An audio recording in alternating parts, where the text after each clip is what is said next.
জীবনে মায়ের বিকল্প নেই। মায়ের পায়ের নিচে দেয়া হয়েছে জান্নাতের সুসংবাদ। গর্ভাবস্থায় একজন মায়ের যে কষ্ট ও বিপন্ন অবস্থার সম্মুখীন হতে হয় তার পুরস্কার স্বরূপ প্রদান করা হয়েছে মাতৃত্বের এই মর্যাদা। হীরকখণ্ডের চেয়ে দামি বানানো হয়েছে তাদের। মা সন্তানের জন্য সীমাহীন কষ্ট করেন, তাই তো মহান আল্লাহ তার সঙ্গে সদাচরণ করার কথা খুব জোর দিয়ে বলেছেন। গর্ভে সন্তান আসা নারীর জন্য বোঝা নয়, বরং সম্মান ও সৌভাগ্যের।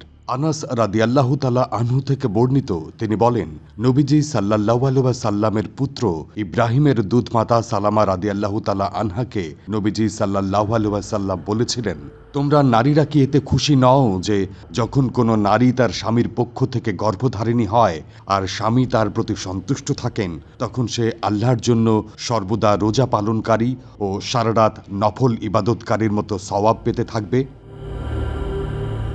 তার যখন প্রসব ব্যথা শুরু হয় তখন তার জন্য নয়ন জুড়ানো কি কি নিয়ামত লুকিয়ে রাখা হয় তা আসমান জমিনের কোনো অধিবাসী জানে না। সে যখন সন্তান প্রসব করে তখন তার দুধের প্রতিটি ফোঁটার বিনিময়ে একটি করে নেকি দেয়া হয়। এ সন্তান যদি কোনো রাতে তাকে জাগিয়ে রাখে তাহলে সে আল্লাহর জন্য নিখুঁত ৭০টি গোলাম আজাদ করার সওয়াব পাবে। তাবরানী, হাদিস ৬৯০৮, মাজমাউজ জাওয়ায়েদ ৪-৩০৫।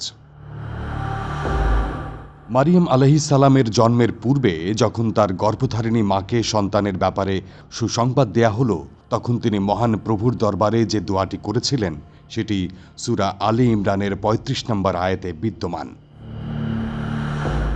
ইরশাদ হয়েছে, ইমরানের স্ত্রী যখন বলল, হে আমার পালনকর্তা, আমার গর্ভে যা রয়েছে আমি তাকে তোমার নামে উৎসর্গ করলাম সবার কাছ থেকে মুক্ত রেখে। আমার পক্ষ থেকে তুমি তাকে কবুল করে নাও, নিশ্চয়ই তুমি শ্রবণকারী, সর্বজ্ঞাত। মারিয়াম আলাইহিস সালামের মায়ের দোয়ার মাহাত্ম্য জানার জন্য এটুকুই যথেষ্ট যে এই দোয়ার ফলে আল্লাহ তাআলা তাকে মারিয়াম আলাইহিস সালামের মতো একজন রত্নগর্ভা কন্যা সন্তান দিয়েছিলেন, যিনি পৃথিবীবাসীকে উপহার দিয়েছিলেন নবী ঈসা আলাইহিস সালামকে। এজন্য গর্ভবতী মায়েদের উচিত যে এই দোয়াটি গুরুত্ব সহকারে পড়া, যেন আল্লাহ তাআলা তাকেও নেককার পরহেজগার সুসন্তান দান করেন।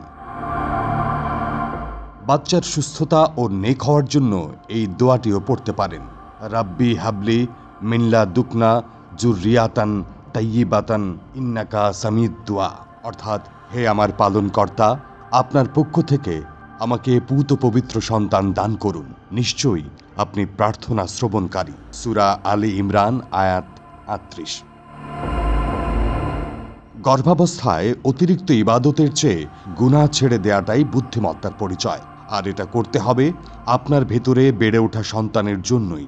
যেমন নাটক সিরিয়াল প্রীতি বর্জন করবেন, কণ্ঠস্বরকে সংযত করবেন, বিশেষ প্রয়োজন দেখা না দিলে ঘর থেকে বের হবেন না। আপনার যেসব গায়রে মাহরাম আত্মীয় স্বজন রয়েছেন তাদেরকে আপনার সঙ্গে দেখা সাক্ষাতের কিংবা পর্দা লঙ্ঘনের জন্য অনুমতি দেবেন না।